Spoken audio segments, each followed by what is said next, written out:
aquestes vistes de tota la comarca, avui us saludem des del Vallès Occidental, on explorarem un clima mediterrani clàssic. Benvinguts a la segona corona de l'àrea metropolitana de Barcelona que, tot i ser un lloc molt cosmopolita, ens escaparem a racons amb molt d'encant per veure els diferents microclimes i curiositats meteorològiques. A més, és una de les zones més industrialitzades del darrer segle. I, per tant, una de les més urbanitzades, cosa que afecta molt el seu clima. Us ho expliquem.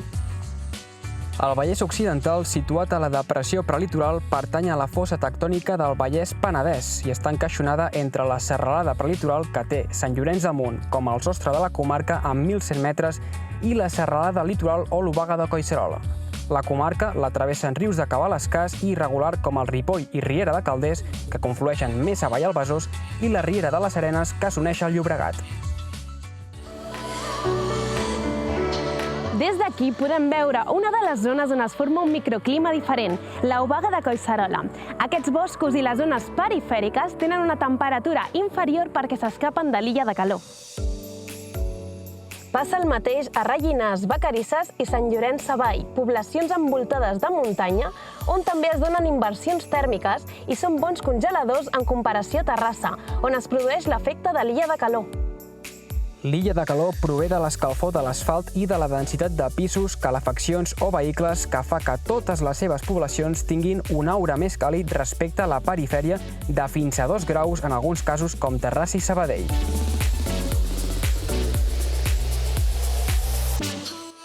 Un dels fenòmens més coneguts i misteriosos de la comarca és la boira vacarissana. Ens en parla en Marc Samper, geògraf i coautor del llibre Rellinars a les teves mans.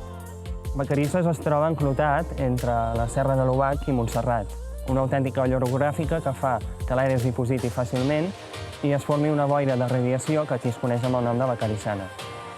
Sol ser ben visible des de Terrassa a Olesa de Montserrat, com si fos un mar que vessa de les muntanyes.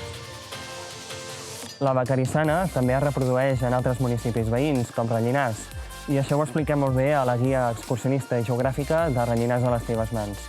Tot un territori per conèixer, valorar i estimar.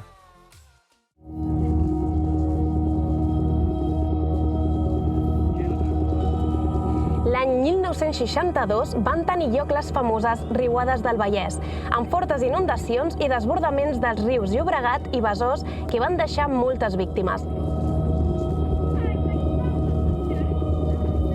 Això és una conseqüència del creixement urbanístic poc controlat que va tenir la comarca a causa de la industrialització. Terrassa i Rubí van ser construïdes sobre rieres i massa prop de rius.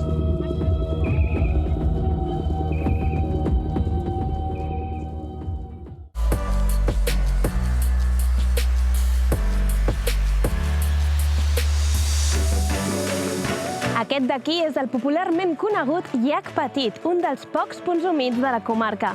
Des d'aquí us expliquem les precipitacions, que són poques i irregulars degut a l'efecte barrera que fa la serralada al litoral.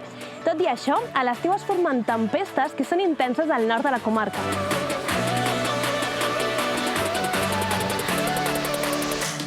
I el resultat de la irregularitat de les pluges i de l'alta urbanització són aquests boscos d'alzines i pi blanc, juntament amb aquest dens sotabosc de matolls i estepes, que, com podeu observar, són espècies xeròfiles, perquè tenen una enorme capacitat per resistir la sequera i la pressió que exerceix l'home a la zona.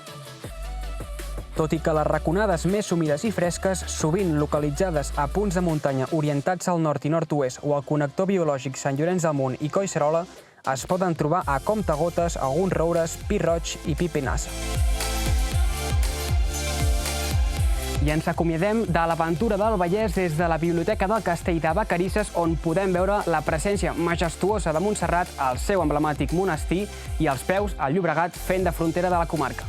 A més, avui s'aprecien molt bé aquests núvols formats per l'efecte palanca. El vent impacta amb el massís, puja i es condensa amb l'aire que es troba més amunt. Amb aquestes panoràmiques us esperem la setmana que ve.